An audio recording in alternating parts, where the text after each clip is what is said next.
Eu quero compartilhar com você um texto da palavra de Deus, se encontra lá em Lucas capítulo 18, do versículo 18 até o verso 23, é um texto bem conhecido. Eu quero compartilhar com você nessa noite Lucas 18, do versículo 18 até o 23. Lucas 18 até o verso 23. Você que está em casa, nos acompanhe, por favor, na leitura da palavra de Deus.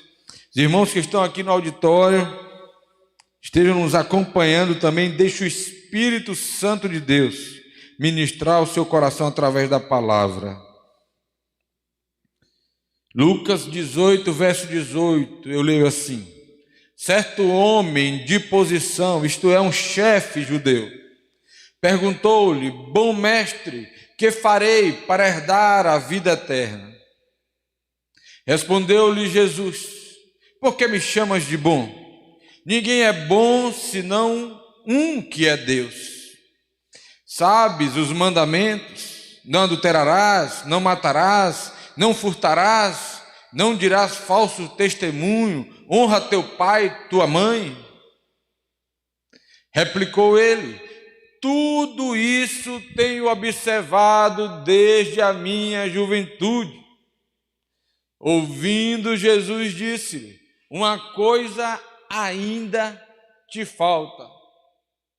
Vende tudo o que tens, dá aos pobres, e terás um tesouro nos céus.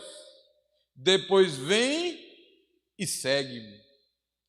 Mas ouvindo ele estas palavras, ficou muito triste, porque era rico. Na sua Bíblia pode ter aí, porque era dono de muitas propriedades. Senhor, nós estamos na tua presença nessa hora, essa é a tua palavra. Está aqui o teu povo, Pai. Eu não sou a pessoa mais digna, nem o mais inteligente, nem o mais capaz para estar aqui, mas o que nós queremos nessa noite, como o Senhor falou conosco até agora, que o Senhor também fale através da exposição da tua palavra nesse instante, e que os nossos corações e as nossas mentes estejam abertas para receber a porção da tua palavra para hoje. Em nome de Jesus nós oramos. Amém, amém. Meus irmãos, uma história por demais conhecida, citada também por Mateus, por Marcos, a história desse homem, desse chefe judeu, desse homem rico, ou desse jovem rico, né? Como alguns gostam de chamar esse jovem rico, esse mancebo, que possuía muitas propriedades. E ele acaba na história dos evangelhos tendo um destaque muito interessante, porque ele foi uma das pouquíssimas pessoas, aliás, de todas as pessoas que tiveram encontro com Jesus, preste atenção nisso, de todas as pessoas que tiveram encontro com Jesus, este jovem rico, esse homem rico, esse chefe judeu, foi o único que saiu pior do que quando chegou. Você acredita nisso, irmãos? Ele saiu pior do que quando chegou, porque ele ainda não havia tido a oportunidade de estar frente a frente com o Mestre, com o Senhor de todas as coisas, com Jesus, o Cristo vivo.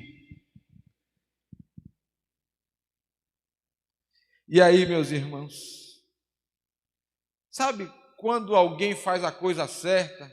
Ele buscou a pessoa certa. Ele buscou a pessoa certa, ele buscou Jesus. Ele abordou o tema certo, porque o tema mais importante para qualquer um de nós Não é se o dólar subiu ou desceu, ou se a Selic está alta ou está baixa.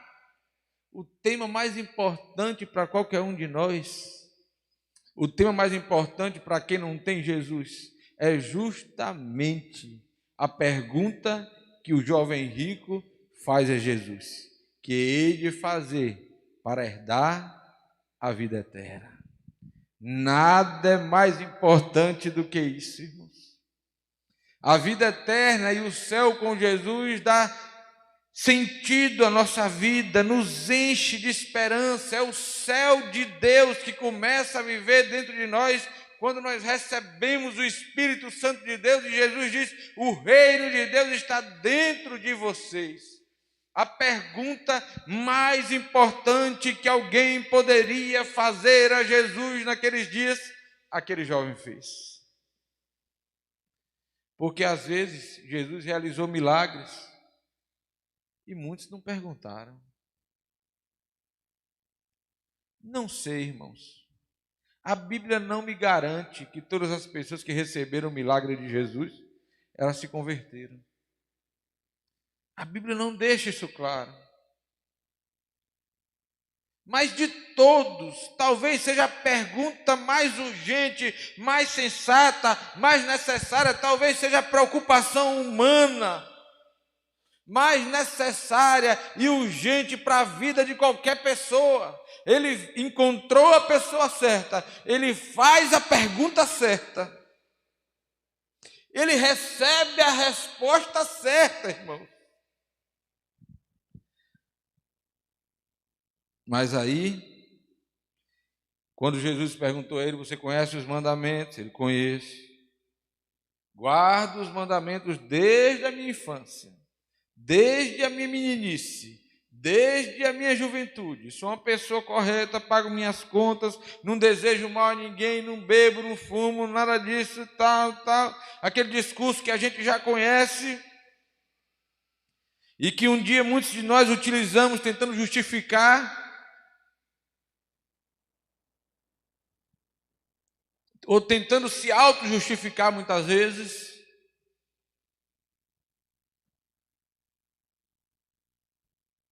Mas Jesus vai lá, conhecendo o coração daquele homem, ele diz: olha, falta apenas uma coisa.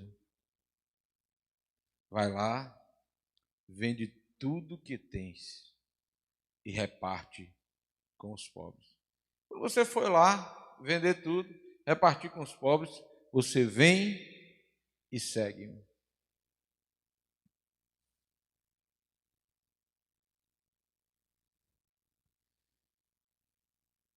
A Bíblia diz que aquele homem saiu muito triste. O texto diz, verso 23. Mas ouvindo ele estas palavras, ficou muito triste, porque era riquíssimo, era dono de muitas propriedades. Então, meus irmãos, quando Jesus diz: aonde estiver o teu tesouro, ali também estará o teu coração, ele não está brincando. É sério. Porque o jovem rico não possuía riquezas somente. Hendrickson, ele chega a dizer, William Hendrickson chega a dizer, que o problema do jovem, o problema desse jovem, não era possuir muito, mas o muito o possuir. Ele não possuía o dinheiro. O problema não é quando eu possuo o dinheiro, é quando o dinheiro me possui. O problema não é quando eu sou dono do dinheiro, é quando o dinheiro é meu dono. É quando eu me torno escravo do dinheiro, é quando eu entrego meu coração aos bens, às realizações materiais, às realizações momentâneas, terrenas, e ele chega diante de Jesus. Isso me chama a atenção, meus irmãos, e me leva a uma reflexão, e faz uma pergunta sobre a eternidade. Mas como viver a eternidade se o meu coração está preso, agarrado? Se ele estava preso e agarrado às suas riquezas, a tudo que ele já havia conquistado na vida. sabe, como pensar em eternidade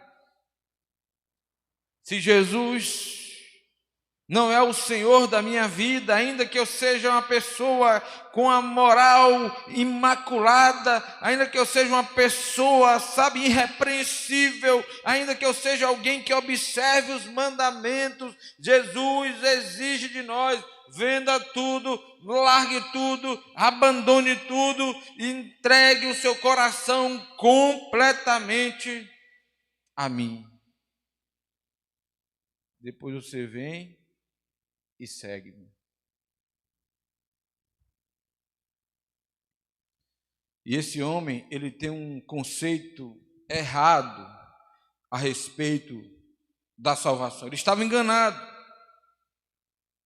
Ele viu a salvação como uma questão de mérito.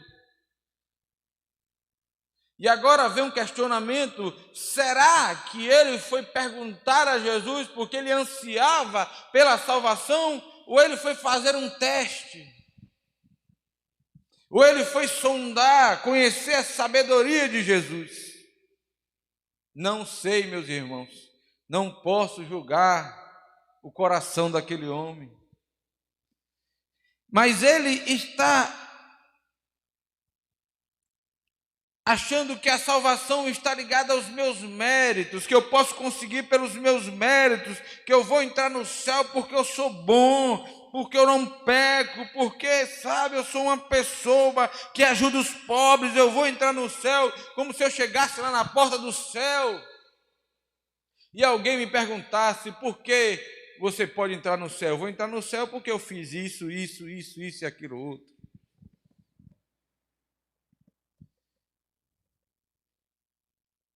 Ele estava enganado. Ele relacionava a salvação com as penitências, com o observar da lei. E ele pega a lei, e a lei para ele se transforma num espelho.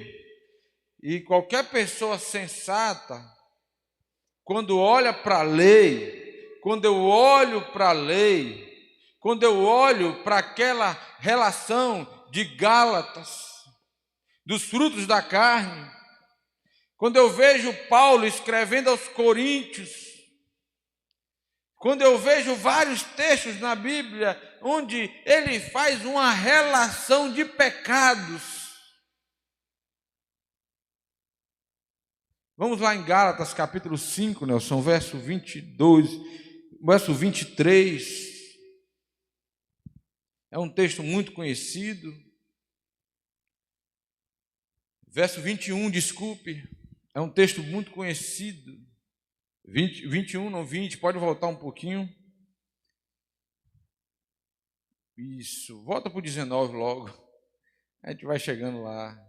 Ora, as obras da carne são conhecidas: prostituição, impureza, lascívia, idolatria, feitiçarias, inimizades, porfias, ciúmes, iras, discórdias, dissensões, facções, invejas, bebedices, glutonarias e coisas semelhantes a estas, a respeito das quais eu vos declaro, como já outrora vos preveni, que não herdarão o reino dos céus os que tais coisas praticam.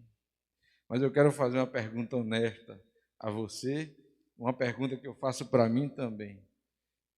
Olhando para essa relação, você está fora, irmão, dessa relação? Alguém fica fora?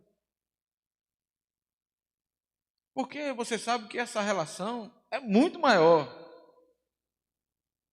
Ele citou algumas coisas, mas tem muito mais coisa. Será que nós estamos fora? Nós não fazemos nada disso? Será que tem alguém que pode pegar, abrir a Bíblia agora e dizer assim: eu sou irrepreensível? Sabe, eu sou alguém que eu olho para esse texto aqui, nada disso que está aqui Eu não faço nada disso. Eu não sou maledicente. Eu não minto. Eu não desejo mal. Eu não tenho inveja. Eu não pratico lascívia. Eu não desejo o que não é meu. Eu não sou faccioso. Eu não sou contencioso. Eu não me prostituo. Eu não vivo em bebedices e glutonarias. Sabe, a relação é grande e é muito maior do que essa, nós sabemos. Será que nós podemos olhar para a nossa vida e dizer, eu estou fora disso aqui? Não tem nada aqui que pegue. Eu estou, isento, eu estou livre disso aqui.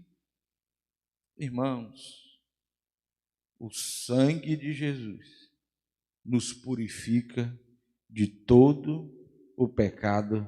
Aleluia, louvado seja o nome do Senhor. Essas são as obras da carne. Elas estão presentes na nossa vida e elas nos acompanharão até o último dia da nossa existência, até recebermos, até chegarmos no céu com Jesus. Enquanto estivermos vivendo os nossos últimos dias, o nosso respirando,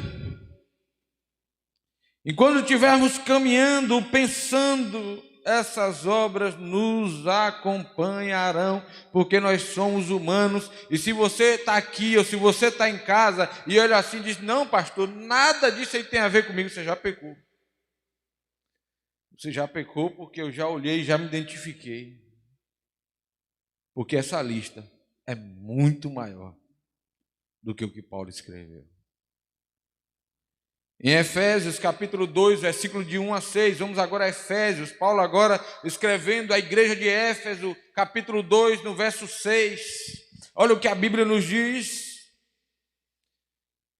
Efésios capítulo 2, de 1 a 6, Nelson, desculpa, eu falei 6, de 1 a 6, e ele vos deu vida, estando vós mortos nos vossos delitos e pecados, nos quais andaste outrora, segundo o curso deste mundo, segundo o príncipe das potestades do ar, do espírito que agora atua ou opera nos filhos da desobediência, entre os quais também todos nós andamos outrora, segundo as inclinações da nossa carne, fazendo a vontade da carne e dos pensamentos, e éramos por natureza filhos da ira, como também os demais.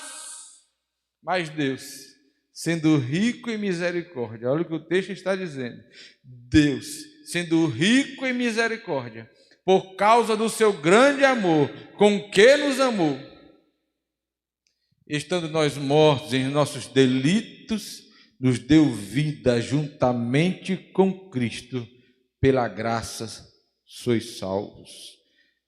Verso 6, e juntamente com ele nos ressuscitou e nos fez assentar nos lugares celestiais em Cristo Jesus. E nesse mesmo texto Paulo fala sobre, pela graça sois salvos, isso não vem de vós, é um dom de Deus, vem por meio da fé, isso não vem de vós, é um dom de Deus, não vem das obras, para que ninguém se glorie, porque somos feituras suas, criados para que andássemos nas boas obras.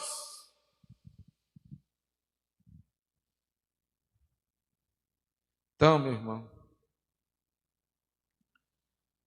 todos nós, ao olharmos para a lei, ao olharmos para essa relação que Paulo nos traz, nós somos automaticamente denunciados. O Espírito Santo de Deus nos denuncia. E alguém que se sente justo, alguém que se sente capaz de morar no céu por seus próprios méritos, ela nunca teve um encontro real e verdadeiro com o Senhor Jesus. Tenha certeza disso. E esse jovem, ele faz a pergunta certa para a pessoa certa. Ele recebe a resposta certa. Jesus está dizendo: dai-me o teu coração. Ele não queria os bens. Talvez nem fosse necessário que aquele homem vendesse os seus bens, mas Jesus identificou no coração dele o que habitava o coração dele. O coração daquele jovem estava tomado pelos seus bens, pelas suas conquistas, pelo seu sucesso material, terreno e passageiro. Jesus vai lá e vende. Isso está tomando a sua vida, isso tomou o seu coração. E isso tomou o seu coração de tal forma que não há espaço para a atuação do Espírito Santo de Deus na sua vida e na minha vida. E existem coisas, irmãos, que nós precisamos avaliar se essas coisas já não se tornaram tão importantes ou mais importantes do que o próprio Jesus na nossa vida. E aí ele toma a decisão errada. Irmãos, quem era mais justo, irmãos? O ladrão da cruz ou esse jovem?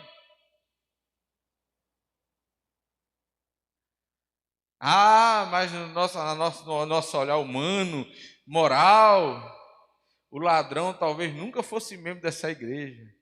Mas o jovem rico nós aceitaríamos rapidinho.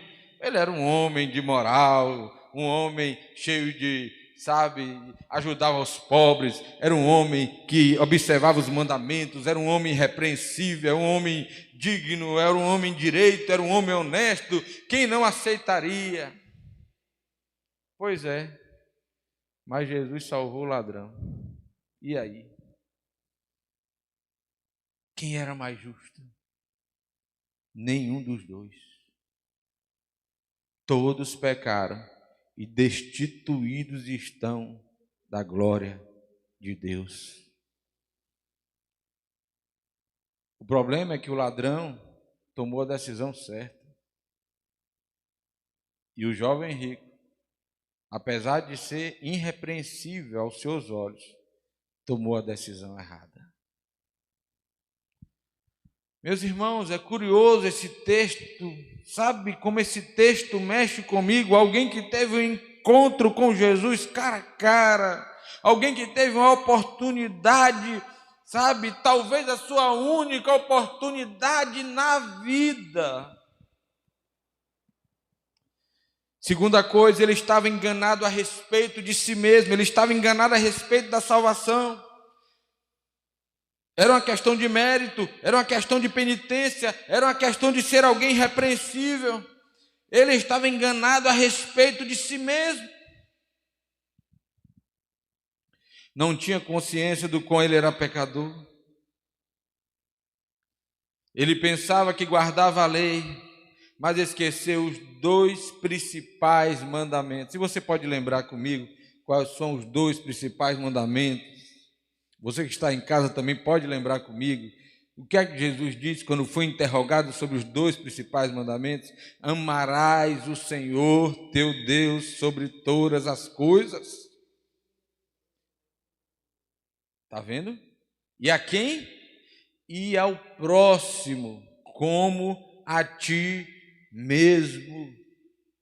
Ele esqueceu dos dois grandes mandamentos, porque Jesus manda ele vender as riquezas, jogar fora aquilo que estava tirando o espaço de Deus na vida dele. E fica claro que ele não amava o Senhor sobre todas as coisas, mas ele amava os seus bens, ele amava as suas conquistas, ele amava tudo aquilo, mas não amava o Senhor sobre todas as coisas. E esse é o primeiro grande mandamento. E, em consequência, essa relação vertical com Deus me leva a ter uma relação horizontal com as pessoas e amar o próximo como a mim mesmo. E uma coisa depende da outra. Não dá para amar a Deus e odiar o próximo. Não dá para odiar o próximo e dizer que ama a Deus. As coisas estão interligadas. E quando eu amo a Deus sobre todas as coisas, naturalmente eu amo o próximo. Não há como não amar o próximo dizendo que eu amo a Deus. Não há como amar a Deus odiando o próximo. Sabe, irmãos, esse texto me traz muitas reflexões, porque Jesus vai na ferida. Jesus mexe no mais profundo do ser daquele homem, e talvez Jesus esteja mexendo no mais profundo da minha alma nessa noite. O que é que toma o lugar de Deus na nossa vida? O que é que Jesus nessa noite está dizendo? Venda, mande embora, acabe, não dá certo, encerre, se desfaça disso. Tire isso do trono do seu coração. O que é que Deus está dizendo para mim e para você nesse momento, para que arranquemos do trono do nosso coração? Talvez Ele esteja dizendo assim: vai e vende, joga fora, está tomando o meu lugar. E Ele não concorre. Ou Ele é o Senhor, ou Ele senta no trono do coração. Não adianta colocar um banquinho do lado, Jesus não vai sentar.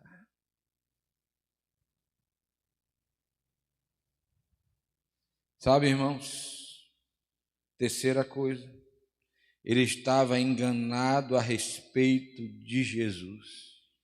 Ele chega e diz: bom mestre. Voltando ao texto de Lucas 18, versículo 20, ele diz, Jesus diz, voltando ao versículo 18, desculpe, Nelson, certo homem de posição, chefe, quando fala homem de posição, ele é um chefe judeu, é alguém de posição, é alguém de cargo e alguém de muitas posses.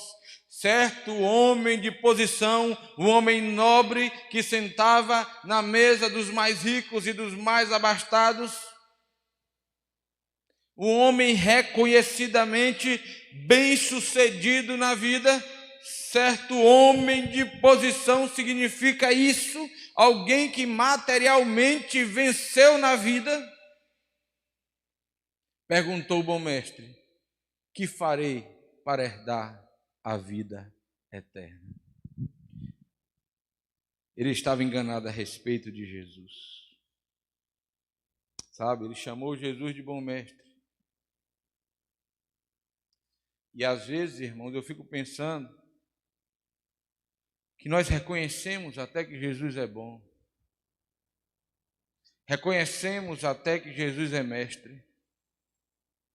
Mas nós precisamos reconhecer a Jesus como Senhor.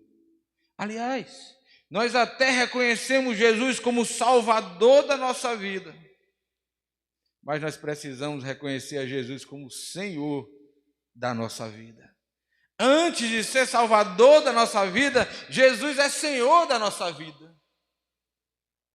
E ele diz: bom mestre, grande rabi. Ele pensa que Jesus é um rabi, é um homem extremamente inteligente.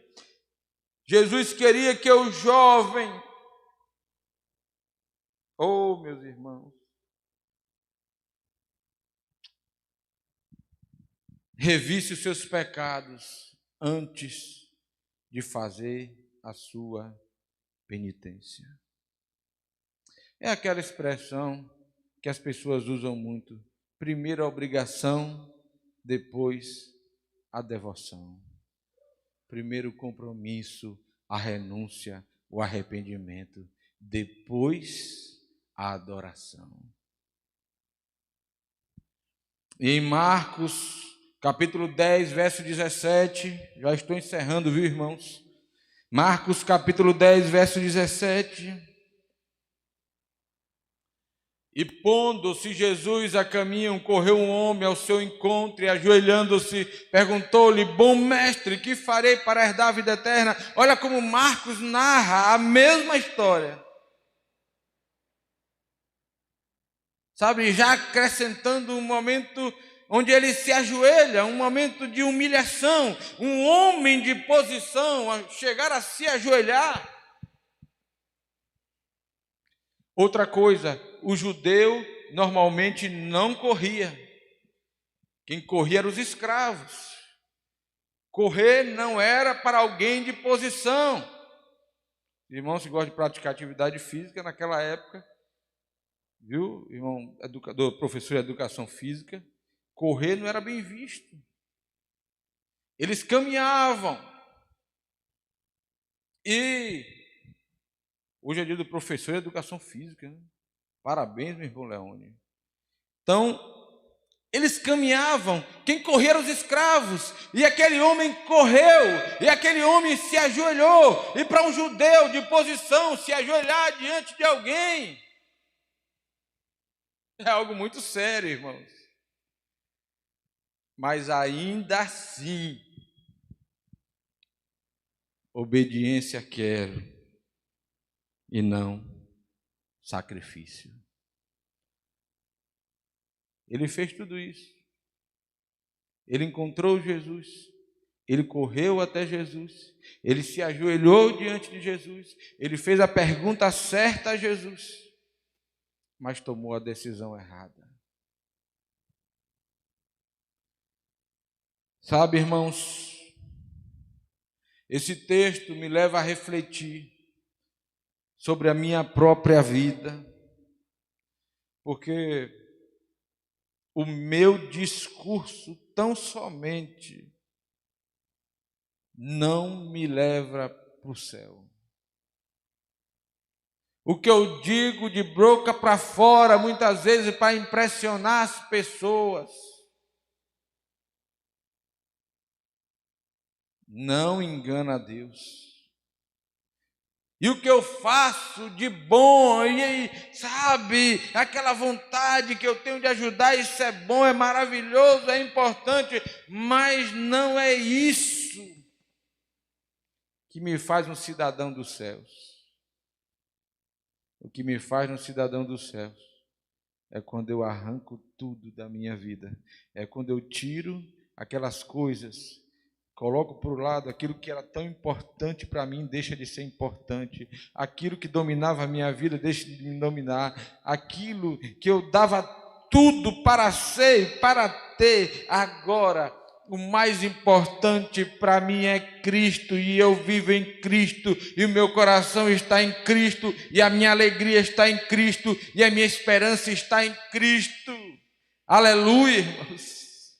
E a minha vida, a minha esperança, a minha saúde, tudo agora está nas mãos de Jesus, e o meu coração está entregue a Ele completamente. Não adianta coreografar, Deus não é um Deus aeróbico, não é a posição do corpo que vai fazer Deus nos ouvir. Deus não é um Deus geográfico, não é o local onde eu estou conversando com Ele que vai fazer a diferença. Não é se eu estou aqui, se eu estou no monte, se eu estou na rua, se eu estou em casa. Não, irmãos. E Deus não é cronológico, Deus não tem horário. Quem tem horário somos nós. Vivemos na nossa realidade humana e temporal. Deus, como diz a palavra, não dorme. Eis que não dormitará o guarda de Israel. Então, meus irmãos, o que Jesus quer de mim, de você, nessa noite, e talvez Ele esteja fazendo a minha vida e a sua vida a mesma pergunta que Ele fez àquele jovem rico.